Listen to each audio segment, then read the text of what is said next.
This channel does not promote any violent, harmful, or illegal activities. All content provided by this channel is meant for an educational purpose only. Top quality और consistent performance के लिए सिर्फ silver pump नाम याद रखना। চাকরিহারাদের SSC office অভিযানের আগেই জোর তৎপরতা পুলিশের, কার্যত দুর্গে পরিণত করা হয়েছে এসএসসি অফিসকে। এসএসসি ভবনের সামনে রয়েছে ত্রিস্তরীয় নিরাপত্তা। এই মুহূর্তে নিরাপত্তার ছবিটা ঠিক কেমন জানতে আমরা কথা বলবো আমাদের সঙ্গে আমাদের সহকর্মী একদম এসএসসি ভবনের সামনে থেকে রয়েছেন সুপ্রিয়। আমি সুপ্রিয়র কাছে একবার কথা বলতে চাইবো। সুপ্রিয়, আমরা কসবার ঘটনা দেখেছি, সেই ঘটনার পর শিক্ষা নিয়ে পুলিশ আজ এসএসসি ভবনের সামনে নিরাপত্তা কিভাবে মোতায়েন করেছে? দীপ, তোমাকে প্রথমেই যেটা বলবো যে কসবার ঘটনা যেহেতু তুমি বললে যে সেই ঘটনার যাতে কোনো রকমভাবে পুনরাবৃত্তি না ঘটে, সেই জায়গা থেকে কিন্তু একেবারে পুলিশ প্রশাসন আজকে কিন্তু যথেষ্ট সতর্ক এবং সংযত থাকার বার্তাই কিন্তু একেবারে হাইকমান্ডের তরফ থেকে বা বলা যেতে পারে পুলিশের শীর্ষস্তর থেকে আজকে যে ফোর্স ডিপ্লয়মেন্ট হচ্ছে সেই ফোর্সের কাছে পৌঁছে দেওয়া হয়েছে, এমনটাই আমরা সূত্র মারফত জানতে পারছি। আর এই যে কর্মসূচি চাকরিহারা আন্দোলনকারীদের, তা শুরু হওয়া আর ঘণ্টাখানেকের অপেক্ষা এবং সময় যত এগিয়ে আসছে, আজকে সকাল থেকেই আমরা দেখতে পাচ্ছি এই এসএসসি ভবন বা আচার্য সদনের আশপাশের যে এলাকা সেখানে সকাল থেকেই ফোর্স অ্যারেঞ্জমেন্ট আমরা দেখতে পাচ্ছিলাম। আর এখন ফোর্স ডিপ্লয়মেন্টের যে প্রসেস, সেই প্রসেস কিন্তু ইতিমধ্যেই ধীরে ধীরে শুরু হয়েছে। পর্যাপ্ত সংখ্যায় বা বিশাল সংখ্যায় মহিলা পুলিশ থেকে শুরু করে র্যাফ এবং তার পাশাপাশি বিধাননগর কমিশনারেটের বিশাল সংখ্যক পুলিশ বাহিনী এখানে মোতায়েন করা হয়েছে এবং তাদেরকে যে ডিউটি ডিপ্লয়মেন্ট বা ফোর্স ডিপ্লয়মেন্টের যে প্রসেস, সেই প্রসেস কিন্তু চলছে। ইতিমধ্যেই বিধাননগর কমিশনারেটের উচ্চপদস্থ পুলিশ আধিকারিকরা বেশ কয়েকজন এখানে এসে পৌঁছেছেন। তারা গোটা নিরাপত্তা ব্যবস্থা বা নজরদারির যে ব্যবস্থা করা হয়েছে সেগুলোকে তারা খতিয়ে দেখছেন।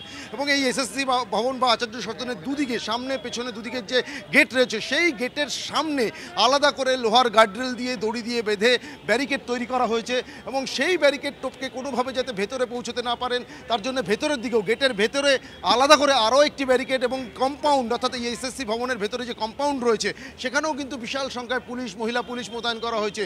অর্থাৎ কোনোভাবে পুলিশি বাধা টপকে এই আন্দোলনকারীরা বা চাকরিহারা যারা আজকে এই কর্মসূচিতে সামিল হচ্ছেন তারা এই আচার্য সদন বা এসএসসি অফিসের আশপাশে এসে পৌঁছতে না পারেন বা তারা যদি কোনোভাবে পৌঁছেও যায় সেক্ষেত্রে যাতে কোনোভাবে ভেতরে না পৌঁছতে পারে। দেখতেই পাচ্ছে যে এই সমস্ত যারা পুলিশের যারা ফোর্স রয়েছে, মহিলা পুলিশ রয়েছে, তাদেরকে ভেতরে ডিপ্লয় করে দেওয়া হচ্ছে। অর্থাৎ ভেতরে যে কম্পাউন্ড রয়েছে সেখানেও বিশাল সংখ্যায় পুলিশ মোতায়েন করে দেওয়া হচ্ছে। আর এই যে সারি সারি পুলিশ দাঁড়িয়ে রয়েছে তাদেরকেও কিন্তু যে ফোর্স ডিপ্লয়মেন্ট, তাদের ডিউটি ডিপ্লয়মেন্টের যে কাজ, সেই প্রসেস চলছে। র্যাফের বাহিনী তারা কিন্তু ঘুরে বেড়াচ্ছেন, তাদেরকেও কিন্তু বিভিন্ন জায়গাতে মোতায়েন করা হবে। অর্থাৎ এই আচার্য সদন যে জায়গাতে অবস্থান করছে তার চারপাশে যে সমস্ত রাস্তা রয়েছে সমস্ত জায়গাতে কিন্তু বিভিন্ন জায়গাতে বিভিন্নভাবে ব্যারিকেড দেওয়া হচ্ছে গার্ডরেল দিয়ে এবং তার পাশাপাশি ফোর্স ডিপ্লয় করা হচ্ছে কোনোভাবে যাতে আজকের এই কর্মসূচিকে কেন্দ্র করে কোনো বিশৃঙ্খল পরিস্থিতি তৈরি না হয়। কারণ গত ডিআই অফিসে যে ঘটনা ঘটেছিল সেই ঘটনাতে কিন্তু পুলিশের ভূমিকা নিয়ে সমালোচনার ঝড় উঠতে শুরু করেছে, পুলিশকে প্রশ্নের মুখে পড়তে হয়েছে।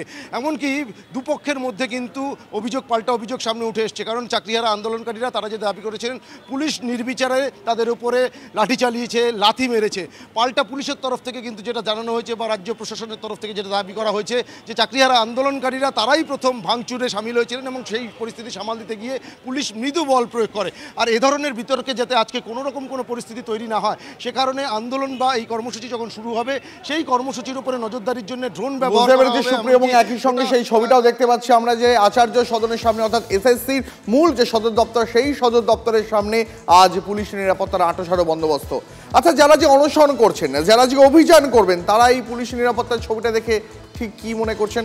কথা বলি আমাদের সঙ্গে আমাদের সহকর্মী সোমাও রয়েছেন একদম ঘটনাস্থল থেকে।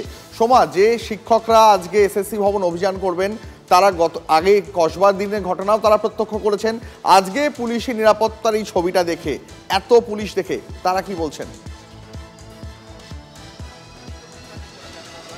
একেবারে আমি সরাসরি কথা বলে নেব এখানে যারা অনশন করছেন তাদের সাথে। আজকে এসএসসি অভিযান রয়েছে, সেখানে আমরা দেখতে পাচ্ছি পুলিশি নিরাপত্তা, একেবারে পুলিশের ছয়লাভ। কোনো রকম আশঙ্কা করছেন যে যে ঘটনা ঘটেছে কসবায় তার পুনরাবৃত্তি হতে পারে বা কোনো রকম আশঙ্কা? না, কোনো আশঙ্কা নেই, কোনো ভয় নেই। কাঁদানে গ্যাস, লাঠি, গুলি সমস্ত কিছু উপেক্ষা করে, পুলিশি চোখ রাঙানিকে উপেক্ষা করেই এখানে বসেছি। চরম আত্মত্যাগের জন্য অনশনে বসেছি একটাই কারণে, হারানো চাকরি, নিজের মেধায় পাওয়া চাকরি ফিরে পাওয়ার জন্য। রাজ্য সরকার ভয় দেখিয়ে লাভ নেই, পুলিশ প্রশাসন ভয় দেখিয়ে লাভ নেই, কোনো লাভ হবে না। যোগ্যদের তালিকা আজই প্রকাশ করুন, যোগ্যদের মিরর ইমেজ যা কপিগুলো আছে আজই প্রকাশ করুন। সুপ্রিম কোর্টে কিভাবে করবেন, যোগ্যদের বাঁচান। কোনো ভয়, কোনো পুলিশই, কোনো সমস্ত কিছুকে প্রতিহত করার জন্য আমরা প্রস্তুত। হাত পা বেঁধে নাবালিকার ওপর যৌন নির্যাতনের অভিযোগ, সরসুনা থানা এলাকার চন্দ্রপল্লী থেকে গ্রেপ্তার এক, এখনো পলাতক এক। ঠিক কি ঘটেছে, কি অভিযোগ জানবো। আমাদের সঙ্গে টেলিফোন লাইনে সহকর্মী সৌভিক রয়েছেন।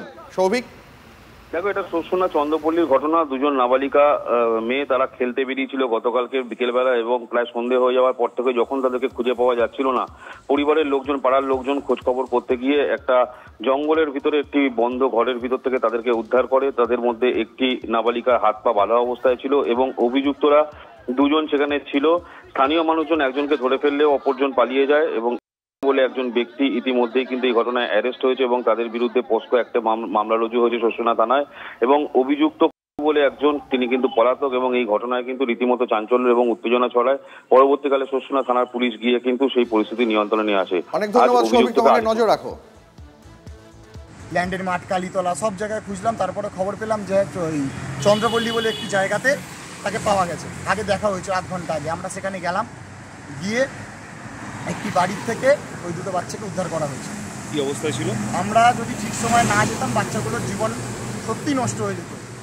আমার যে বন্ধুর বোনটা, তার হাত বাঁধা ছিল, পা বাঁধা ছিল এবং তার এই জায়গাটাতে হাড়ের কামড়ের দাগ, হাতের এইখানে বাঁধার দাগ, দড়ি দিয়ে বাঁধার দাগ। এগুলো 4-5 জন লোক ছিল। রাজারহাটে মাকে নৃশংসভাবে খুন করার অভিযোগ গুণধর ছেলের বিরুদ্ধে। বেদিক ভিলেজের অভিজাত আবাসন থেকে মহিলার রক্তাক্ত দেহ উদ্ধার, গলায় ছুরি চালিয়ে মাকে নির্মমভাবে হত্যার অভিযোগ ছেলের বিরুদ্ধে। অভিযুক্ত সৌমিক মজুমদারকে গ্রেপ্তার করেছে পুলিশ। উদ্ধার করা হয়েছে খুনে ব্যবহৃত ছুরি। সূত্রের খবর, কয়েক বছর আগে কাজ হারায় সৌমিক।